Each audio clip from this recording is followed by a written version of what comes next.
Hi everyone, hope all are doing well. So today we are going to start a new topic that is called addressing mode. In the few classes we were discussing about the instructions, the different type of instructions, the instruction set design and the instruction formats. The different type of instruction formats like zero address instruction formats, one address instruction formats, two address instruction formats like that. Apart from that, we also discussed CPU type of CPU like accumulator based CPU, register based CPU, and stack based CPU. We came across a lot of things about instructions and the CPU architecture. So this is the new topic that is called addressing mode, and this addressing mode is related to your previous topic that is called instructions.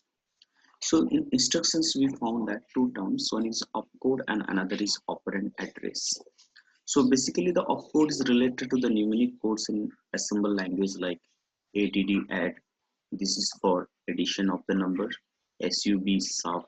This is for subtraction of the number. DIV div. This is for division of the number. MOV or MOVE. These are called the. These are used for moving the content from one location to other location. So there are so many numeric codes are there. We discussed a few of them. And in this topic that is addressing mode is related to the operand address. Okay. So let's start the topic. See, first of all, I would like to say that addressing mode is the two common option. In instructions, there are two common option is used for locating the operand of an instructions. These are called the main memory and the CPU register. Basically, the CPU register is nothing but that is called processor register. Okay, so this addressing mode is related to the operand address because if the operand is located in the main memory, the location address has to be given by the instruction in the operand field. And why there is so many addressing modes are there? The first point is the flexibility to programmer. So by using this addressing mode, while a CPU architecture designing the CPU, so they consider about the addressing modes so that it is give more flexible to the program while doing the programming. Okay.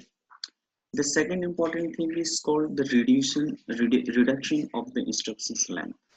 So if if there is so many options are there for storing the operand address, so it will be helpful for the reduction of the instructions length.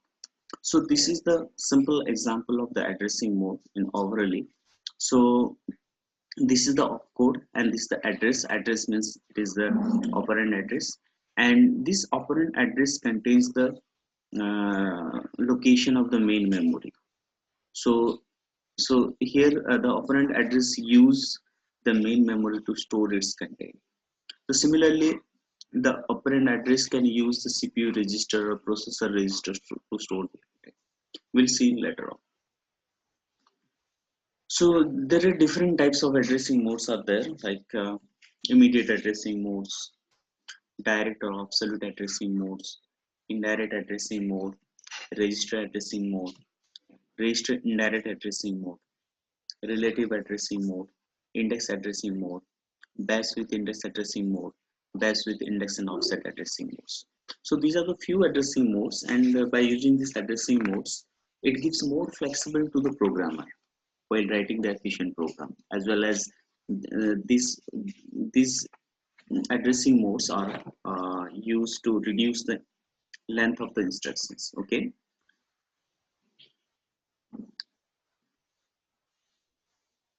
in immediate addressing mode, it is a simple addressing mode. Okay, with one operand fetch activity.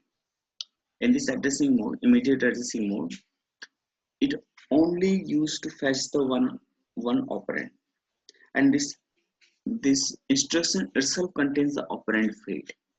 Okay, so this look at this diagram. Suppose,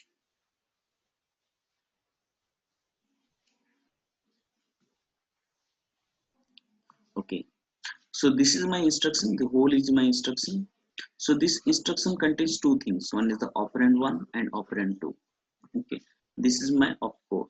So this opcode is nothing but it may be the uh, numeric codes like add, add, okay, add.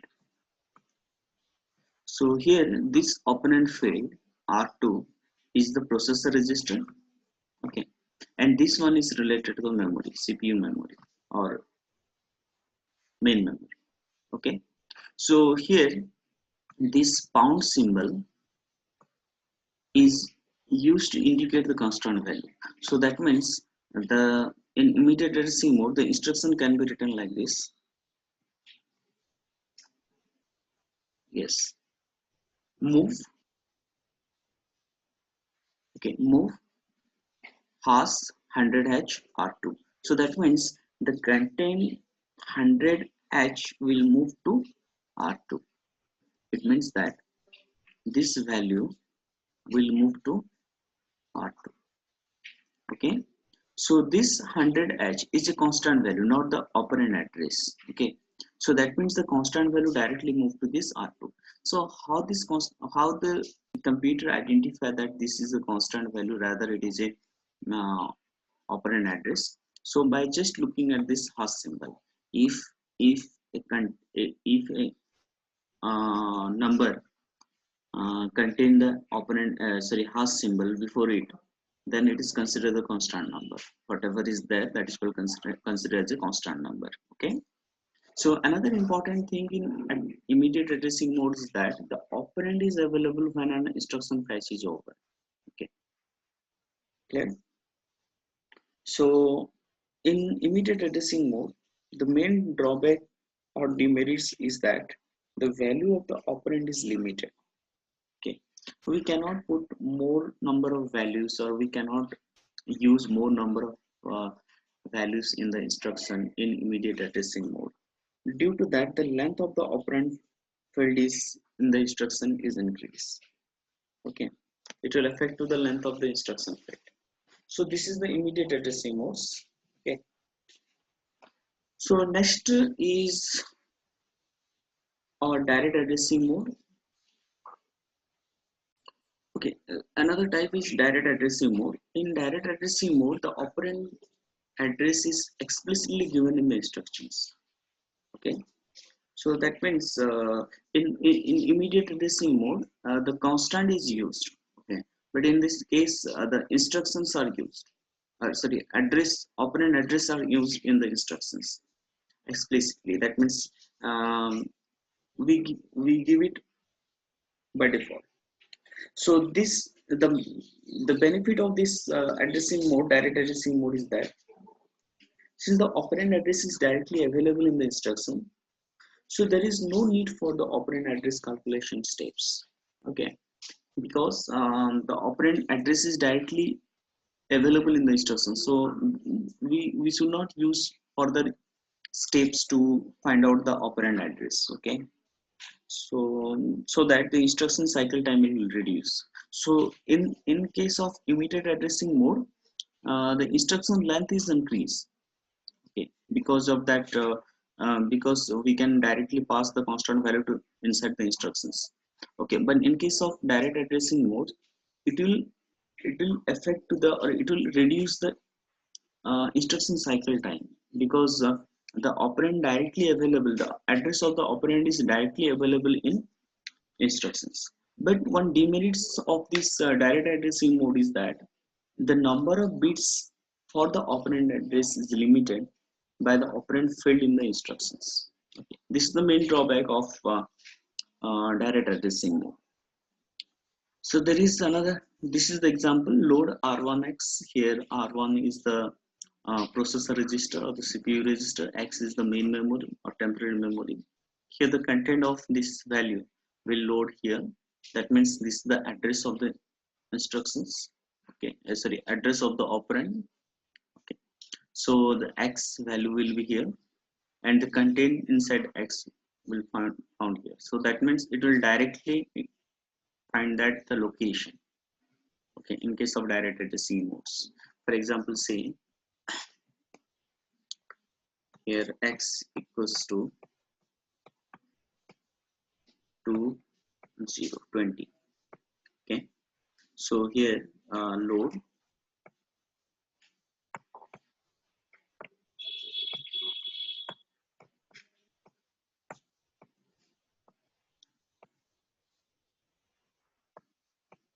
r1x. Okay, so this instruction finds the value inside rx. Okay, then as it is a memory unit or memory location, then it will go to the memory block, and from there it will find the value 20. Okay, it will directly find the value 20 instead of moving here and there. It will directly go to that location and find that value 20. So what it contains, x contains the location of this area. So suppose the location of this area is 1001, sorry, 1002, suppose. Okay, so it will check that where 1002 is there. When it got it, then it will fetch the data from this location. So in direct addressing mode, these things are happening. Okay, there is another type of addressing mode is called indirect addressing mode. In this indirect addressing mode, the instruction give the address of a location. Suppose the location is x, which in turns contains another location's address. Suppose the location address is y, which actually contains the operand. So that means here this x is directly involved inside the instructions. Okay, but this x contains the address of another location. Clear? Now this location actually contains the operand value. So this x is called an effective address. So that means the effective address is nothing but it is an address of a location which in turns contains another location. So suppose we want to move that. Okay, we want to move that move x to r1. Okay, suppose move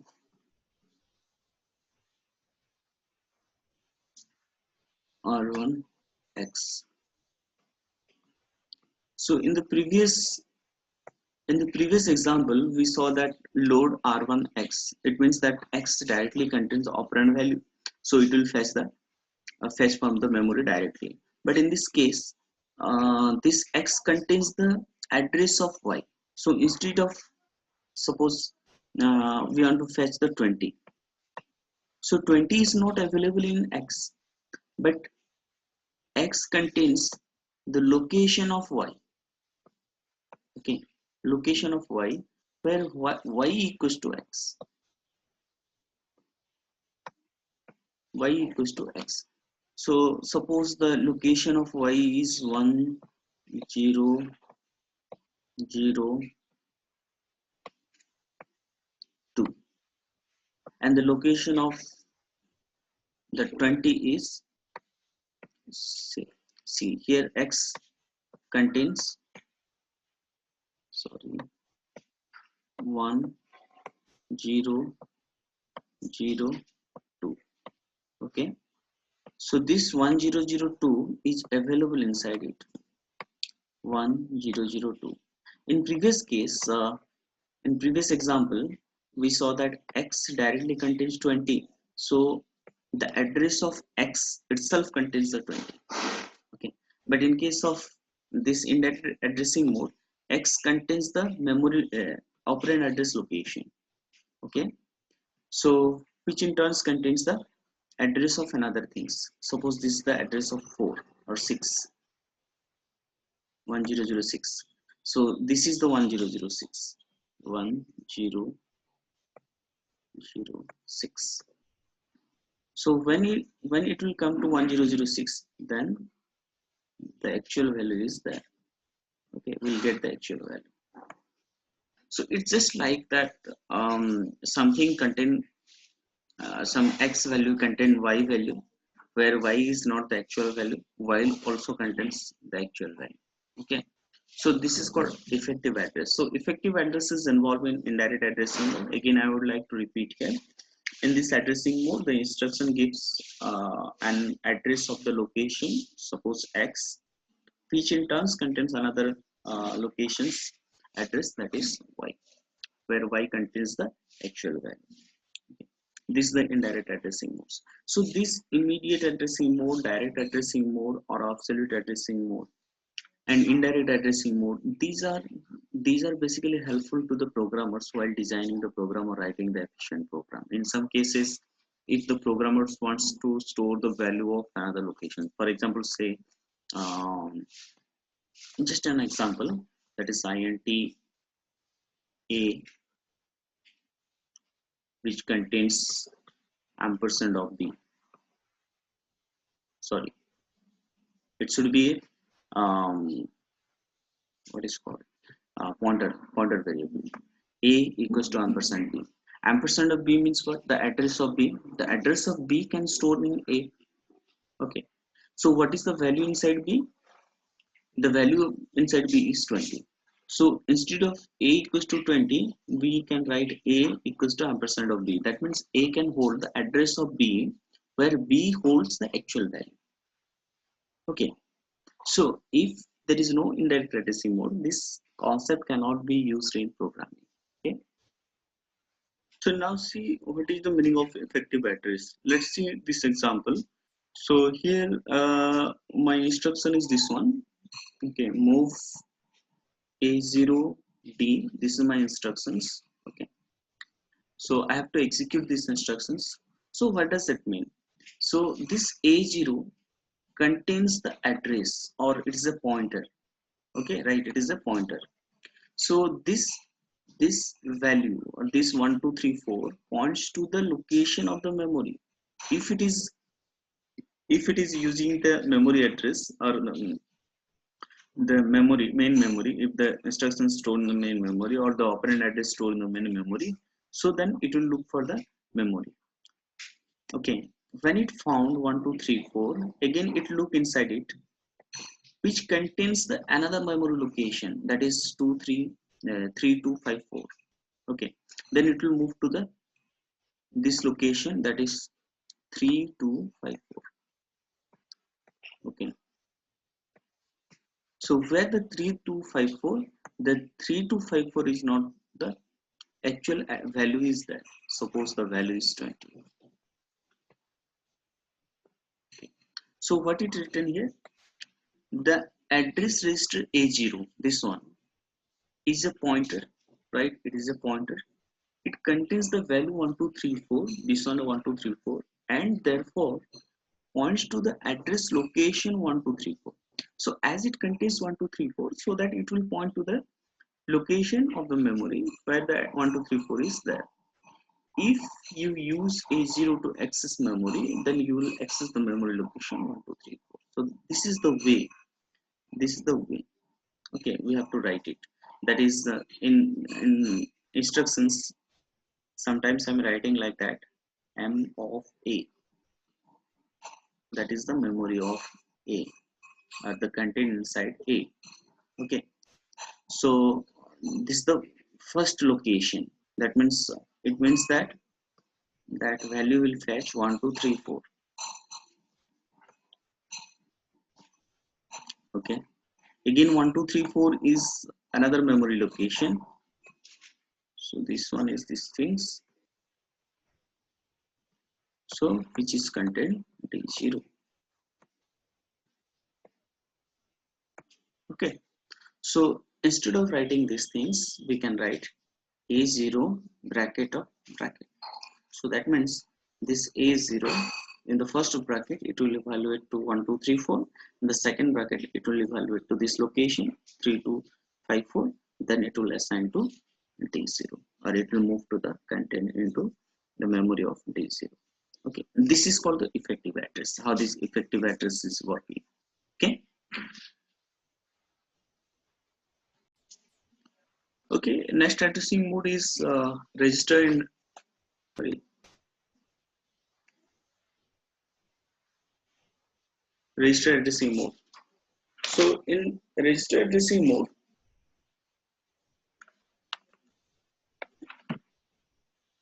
the register this is similar to the direct addressing mode. Okay, in case of direct addressing mode, we are going to use the memory address, but in case of register addressing mode, we are going to use the processor register or CPU register. So in register addressing mode, it is similar to the direct addressing mode, except that instead of memory location, the register holds the operand address. Okay, so the instruction contains the register number that has the operand value.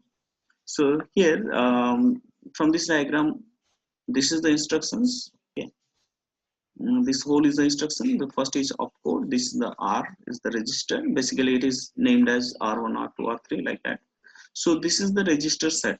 Okay, and that is CPU register, or you can say it is a processor register set. It will contain the operand value. So for example, we have an instruction add R1, comma R2. Okay, so here this instruction also contains another register, that is R2. This is R1. So R2 points somewhere at this location of this register. So suppose this is called 5 and this is called 10. Okay, these both are added together. Say it is opcode is add. These both are added together, then it will move to this location. So that means after that, after the addition, it will move to this location. That location becomes 15 after the addition. Now this will be vacant. Okay, so in case of direct addressing mode, we are just using that memory address, CPU memory address, main memory address. But in the register addressing mode, we are just using the registers to hold the operand address. So that we can do the program. Okay. So,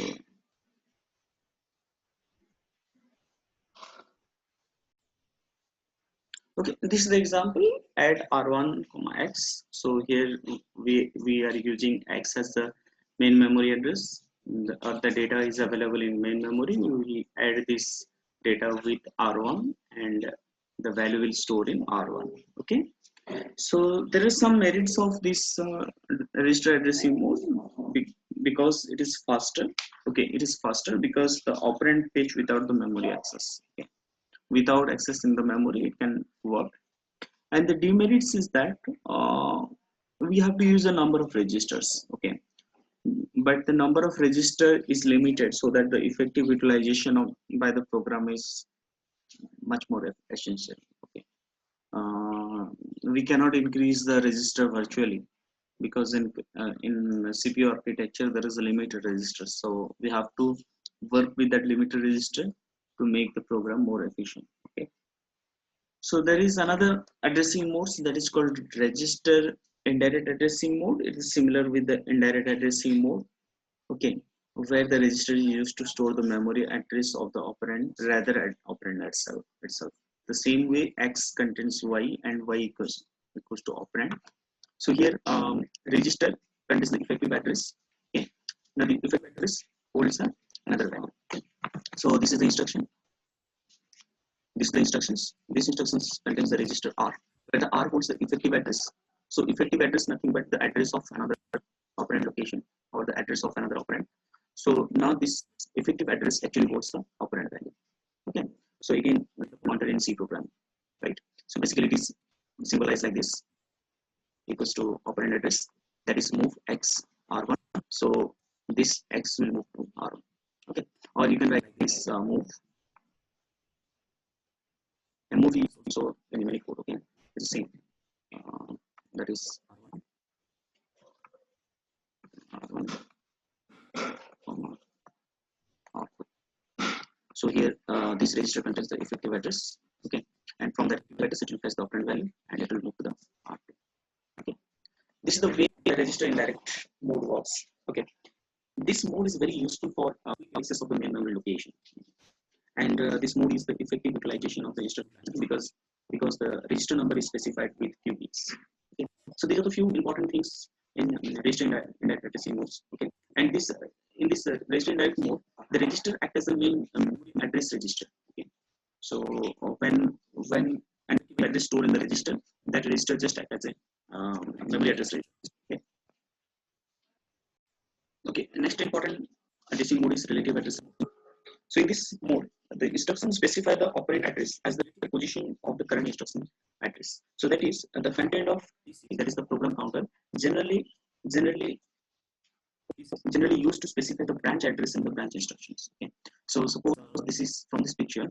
We got the clear idea that this instructions is associated with the program counter. Combined, it will face the output in the memory or the CPU register. Okay. So for example, this jump plus 8C. So it may hold the operand address. Okay, if it can use the effective address. Okay, we just ignore it. For time being. So this can be the instruction jump. Basically, the relative addressing mode uses this kind of mnemonic codes jump. Okay, so plus 8PC. So this is the address operand. Okay, and it combined with this PC value, that is program counter. Combinedly, it will fetch the data. For example, suppose here plus 8. Okay, this instruction plus 8 PC. So it means that it will just move to 8 number of program line. You can also write minus 4 PC. So it means that it will back to 4 steps of the program. Okay, so similarly, this instruction combined with the program counter and combined and fetch the operand in the memory or the register. We get relative addressing mode. Okay, so this relative addressing mode somehow similar to the Go to and C programming, where in Go to we specify a number of states so that after finding the condition, it will move to that condition. Okay. So next addressing mode is called base register addressing mode. So this addressing mode is used for relocation of program in the memory. Okay. Basically, this addressing mode is used to relocation of the program in the memory. That means, for example, in base register addressing mode, the instruction does not contain the address. Okay, the instruction will not contain the address. It gives displacement relative to the base address. Okay, and so that it is used to relocate the operand from the current memory area to another memory area, and the base register is loaded with the new base address. Okay, so if we move the data from one location to other location, then base register mode is helpful. So this instruction contains the base register where we want to transfer the data, and this is the A. Okay, so that means whether we want to transfer the data from memory location to the CPU register or one memory location to other memory location. In that case, base register addressing mode is used. And it is only meant for relocation of the program in memory. Okay, you want to go into change the location of the program from one operand field to other operand field. So this base register addressing mode is used. So in these instructions, the base register must be there. The base register holds the information where we want to move the content. Okay.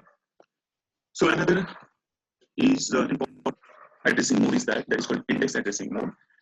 An index addressing modes or an index register contains an offset or displacement address. In case of base register addressing mode, it will contain the base register, but here the index register contains the offset or the displacement address, and the instruction contains the address that should be added to the offset of index register to get the effective address of an operand.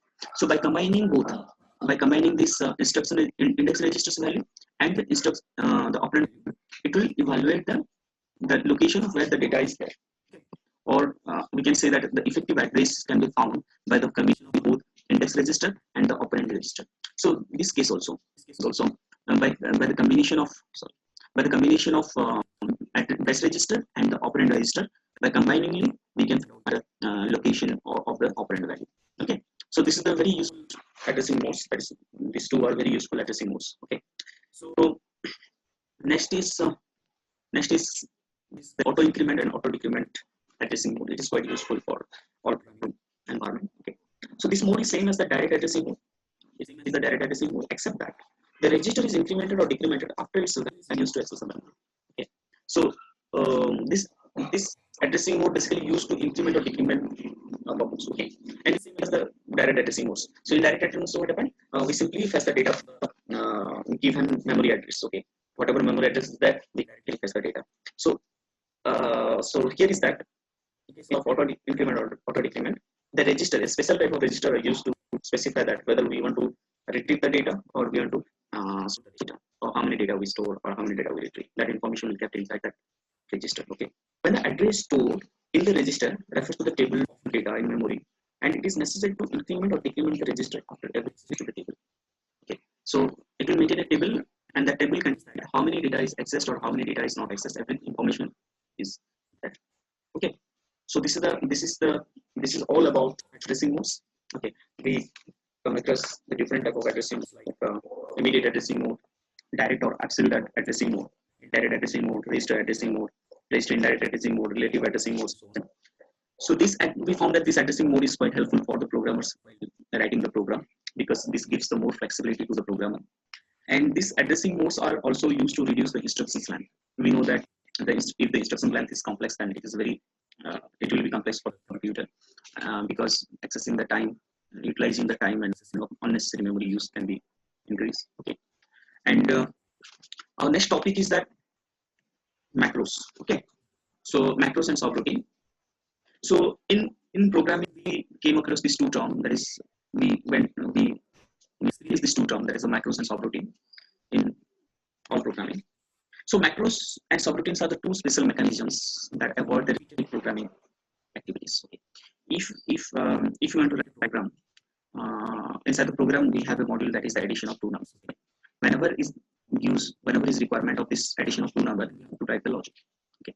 Instead of writing the logic again and again, we have to create a subroutine, and from that subroutine, whenever necessary, we can use that subroutine. Okay. So instead of writing the logic again and again, we are just calling that subroutine, and our work will be done. Okay. So these are the two main concepts or two main mechanisms for avoiding the repetitive programming. Okay. So macro is a routine. Okay. Macro is a routine that can be invoked in any place in the program, just naming it. Like in C programming, define. Okay. In C programming, we are using define.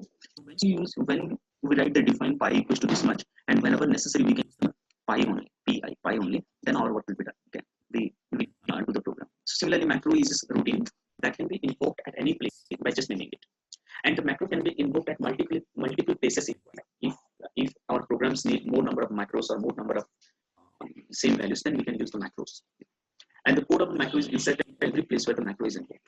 So when the macro is invoked or when the macro value is invoked, then it will replace with the macro values, or the code or the macro is replaced when the macro is invoked. Okay. Then there is another term that is called subroutine. In programming, subroutine is the same as the function. Okay. A subroutine is a program to which you temporarily branches from the main program so that you can perform a special function. Okay. And before invoking of the subroutine, the main program places parameters either in the register or in the main location or memory location. The place in the main memory or main program from where the branch is made, the subroutine is remembered by storing the program counter value in the memory or the CPU register. Okay. For example, say this is our main program. This is my main program. Inside that main program, this part of this program is addition of 3 numbers. Okay. Here, and within this program, I just call this add function. I just called. Okay. So my logic is here. So it is named as add3 function. So it becomes a separate file. Add3. Okay. Add3 is a separate file. So here, this main program loads all parameters. Okay. If the parameters is used in this function, then it will load the parameter from either from the register or the main memory. Okay. So it also keep track that when it is used, this function, and when it is removed or when it is used. Okay. So for example, say this program is in this location at this point or at this line of code. This program is in, and after the end of this part, the function. So there is a special type of register associated for it when this function will invoke and when the function will not invoke. At point of time, the function is called, and at point of time, the function is not used. Okay. So that the place in the memory from where the branch is made to the subroutine is remembered by storing the program value in the memory for the CPU register. Okay. This is all macros and subroutines.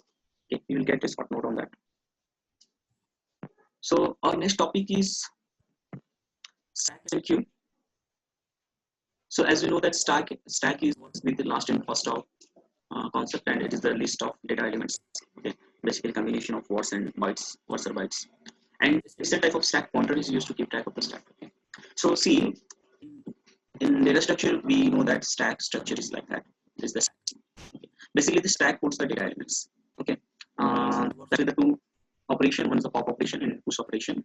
So we can insert the data element into the stack one after another. So this is inserted, this data is inserted. Okay, suppose the data 1 is first inserted, then data 2 is inserted, then data 3 is inserted. So when we insert the 3 element, the first insert element is the last insert element is 3.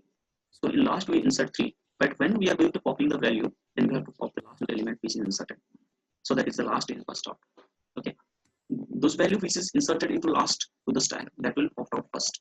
Okay, so it is called as last in first out mechanism, or it will be this mechanism last in first out. Okay, so there is a stack pointer which is the register. Okay, this register keeps tracks of the stack. That means how many element inside the stack, that is monitored by the registered stack pointer. Okay, it is assigned with this location. Stack pointer is value is 0 if there is no value inside the stack or no data element inside the stack. When the data element is inserting into the stack, at the same time the stack pointer also incremented by 1.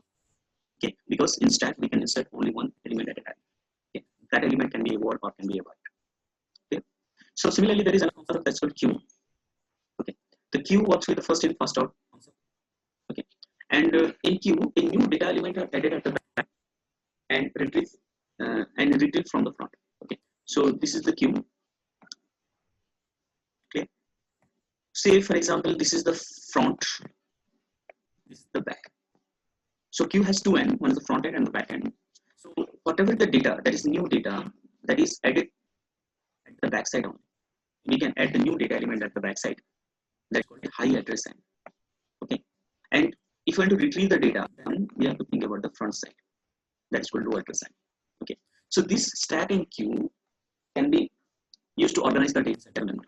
Okay, in case of stack, if the data element is increasing or the data word is increasing, then it will grow in one side only, and other one is fixed. Okay, we cannot grow the other side. One side can be increased and one side can be decreased. That means the inserting or accessing the data element happening at one side, so that it is gradually increasing or decreasing at one side in case of stack. But in case of queue, if the data element is increased or the data element is retrieved, then it will affect to the both end, the front end and back end. Okay, so if you want to add the more data into the queue, then it will increment at one side. That is this direction increment while we are inserting the data. Okay, if you want to retrieve the data from the queue, then it will just the size can be